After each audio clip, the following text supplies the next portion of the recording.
तो welcome in discover Rajasthan दोस्तों। Keep discover keep learn. आज की हमारी जो रीट मेन स्पेशल बैच है उसकी क्लास रहेगी लोकायुक्त के बारे में। ये और भी जो आपके एग्ज़ाम है उसके बारे में इम्पोर्टेंट है। देखो, जो लोकायुक्त में सभी को कन्फ्यूज़न बहुत रहता है, वो सारे कन्फ्यूज़न हम दूर करेंगे।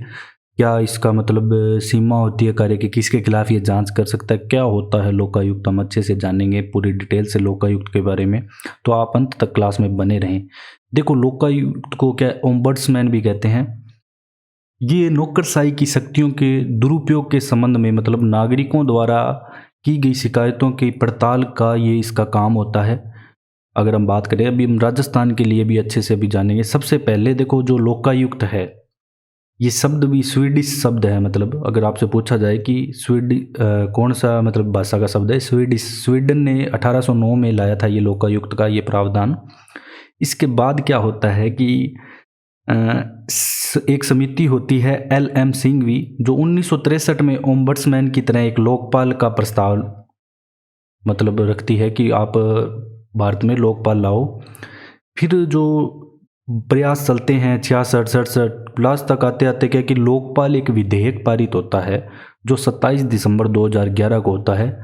लेकिन जो लागू वो मतलब जो अधिनियम होता है ना, वो 2014 में होता है। उसके बारे में भी हम आगे जानेंगे। लेकिन उससे पहले हम ये जानेंगे कि सर्वप्रथम भारत में लोकपाल की स्थापना अगर की जाए तो कौन से राज्य ने करती है। देखो, कई बार क्या होता है कि कुछ ऐसी चीज़ें होती हैं जो राज्य द्वारा पहले कर ली जाती है। तो इसमें ये लोकपाल ये ऐसी ही संस्था है एक, जो मतलब उड़ीसा राज्य ने 1970 में स्थापित कर दी थी।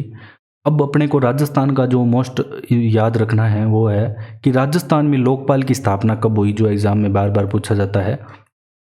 तो ये हुई थी 1973 के अंदर राजस्थान में लोकपाल की स्थापना हो गई थी। और जो ये प्रभावी हुई थी वो 3 फरवरी 1973 को हुई थी।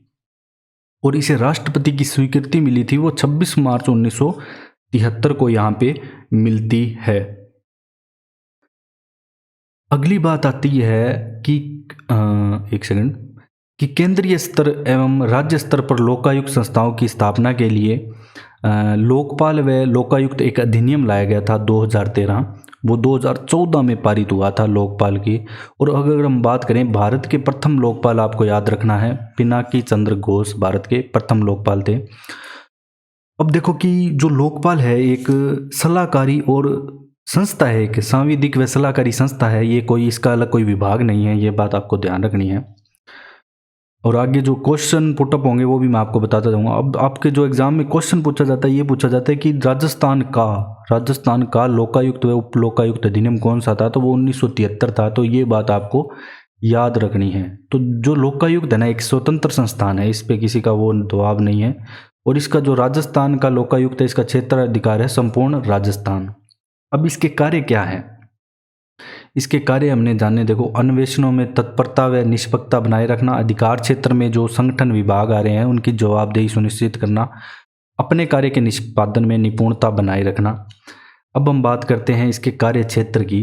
देखो, लोकायुक्त संस्था द्वारा, अब ये देखो सारी चीज़ें इंपॉर्टेंट है, ये एग्जाम में पॉइंट के रूप में अलग अलग आ सकती है, मैं आपको बताता जाऊंगा। क्योंकि एग्जाम में ये पूछा जाता है कि इस पे कार्यवाही हो सकती है या नहीं हो सकती, बताओ।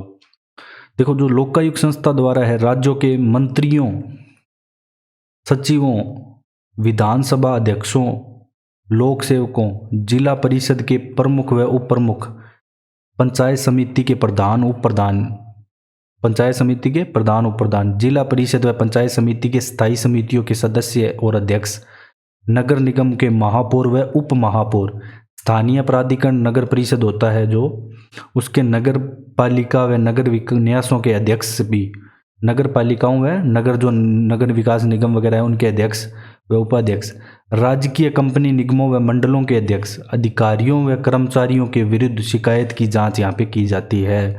तो ये सारे पॉइंट आपको याद रखने जरूरी हैं इसमें। और किन के खिलाफ, अगर आप ये इतने ज़्यादा नहीं याद रख सकते कोई दिक्कत नहीं है, आप ये याद रख लो कि किन के खिलाफ नहीं की जाती। 5 वर्ष से अधिक पुराने मामले की यहाँ पे जांच नहीं की जाती। ये पॉइंट भी यहाँ पे बहुत इंपॉर्टेंट है, एग्जाम में आया हुआ है। 5 वर्ष से अधिक पुराने मामले की यहाँ पे जांच नहीं की जाती। अब जो शिकायत है वो देखो, उच्च न्यायालय के मुख्य न्यायाधीश के विरुद्ध नहीं की जाती, आपको याद रखना है। उच्च न्यायालय के मुख्य न्यायाधीश के विरुद्ध या अथवा संविधान के अनुच्छेद 326 के खंड ब में परिभाषित न्यायिक सेवा के कोई भी सदस्य होगा, उसके विरुद्ध यहाँ पे कुछ भी नहीं किया जाएगा। ठीक है, वकीलों से पंगा नहीं लिया जाएगा। कुल मिला के याद रख लेना। भारत के किसी भी न्यायालय के अधिकारी व कर्मचारी, अब हम बात करें जो राजस्थान का मुख्यमंत्री है उसकी जांच नहीं की जा सकती। यहाँ पे महालेखाकार राजस्थान की भी जांच नहीं की जा सकती। राजस्थान आरपीएससी है जो लोक सेवा आयोग के अध्यक्ष सदस्य, इनकी भी यहाँ पे जांच नहीं की जा सकती। नहीं वाले याद रख लेना आप। मुख्य निर्वाचन आयुक्त जो चुनाव से संबंधित जो भी है, मुख्य निर्वाचन आयुक्त, प्रादेशिक आयुक्त, मुख्य निर्वाचन अधिकारी राजस्थान के, इनकी भी जांच यहाँ पे नहीं की जाती। राजस्थान विधानसभा सचिवालय के अधिकारी, विधानसभा सचिवालय के अधिकारी की बात कर रहा हूँ मैं, ठीक है, उनकी बात नहीं कर रहा। सेवानिवृत्त, अगर कोई भी बंदा सेवानिवृत्त लोक सेवक है उसकी भी अधिकारी जांच नहीं कर सकता। सरपंचों व पंचों की भी नहीं कर सकता कुल मिला के, क्योंकि विधायकों के विरुद्ध शिकायतें तो ली जाती है लेकिन इनके विरुद्ध क्या है कि एक प्रसंज्ञान होता है ना, वो नहीं लिया जा सकता। तो क्योंकि ये इनके अधिकार क्षेत्र में नहीं है, तो सरपंचों व पंचों की भी आपके एग्जाम में पूछा जाए तो नहीं कर सकता। अब हम बात करते हैं कि राजस्थान में प्रथम लोकायुक्त कौन थे। तो जो प्रथम लोकायुक्त थे वो है ID दुआ, याद रखने। इनका कार्यकाल था 1973 से 78। प्रथम लोकायुक्त, ये बहुत बार एग्जाम में पूछा जा चुका है, मोस्ट इंपॉर्टेंट है। और राजस्थान के प्रथम उप लोकायुक्त आपसे पूछ ले तो KPU मेनन। और वर्तमान लोकायुक्त पूछ ले तो न्यायमूर्ति श्री प्रताप कृष्ण लोहरा यहाँ आपके यहाँ पे रहेंगे। देखो, जो लोकायुक्त व उप लोकायुक्त की नियुक्ति कौन करता है, ये भी एग्जाम में पूछा गया है। तो जो नियुक्ति करता है वो उच्च न्यायालय के मुख्य न्यायाधीश व नेता प्रतिपक्ष करते हैं। विधानसभा के प्रतिपक्ष के नेता यहाँ पे इनकी नियुक्ति की जाती है। उप लोकायुक्त की नियुक्ति लोकायुक्त के परामर्श से की जाती है। आप लोकायुक्त की नियुक्ति याद रख लेना, उच्च न्यायालय के मुख्य न्यायाधीश और विधानसभा के प्रतिपक्ष के नेता के परामर्श से। अब शर्तें हैं कुछ, देखो, अगर आपको लोकायुक्त का पद धारण करना है तो लोकायुक्त व उप लोकायुक्त संसद या सदस्य विधानमंडल का सदस्य नहीं, किसी भी लाभ के पद पे नहीं होना चाहिए, कोई भी राजनीतिक दल से उसका संबंध नहीं होना चाहिए, किसी भी व्यवसाय का संचालन न करता हो, व्यापारिक कार्य नहीं करता हो। इसका जो कार्यकाल रहता है लोकायुक्त का वो 5 वर्ष का रहता है।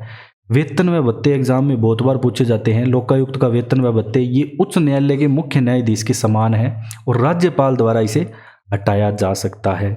तो देखो, लोकायुक्त में जो एग्जाम में क्वेश्चन आता है ना, ये पूछा जाता है कि इनमें से किसके खिलाफ ये जांच कर सकता है नहीं।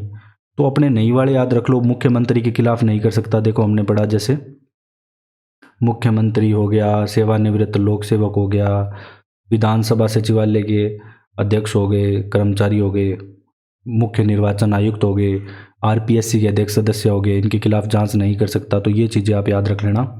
तो ये था लोकायुक्त के बारे में। अगर आपको हमारा कंटेंट पसंद आया हो तो आप शेयर एंड सब्सक्राइब जरूर करें। Thanks for joining discover Rajasthan.